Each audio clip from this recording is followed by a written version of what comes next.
Congratulations on owning your first car.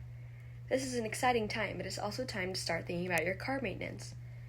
In this guide, we'll walk you through the basics of checking and replacing your car's belts and hoses so you can keep your new ride running smoothly for years to come.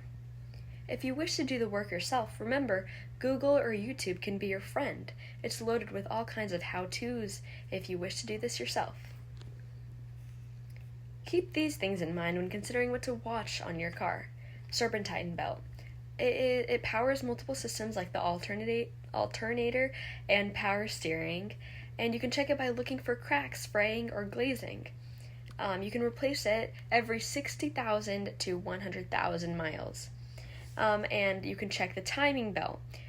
It synchronizes engine functions, and you can check it by requiring a professional inspection, because it does require a professional inspection. And you can replace it as per your car's manual, typically every 60,000 to 100,000 miles.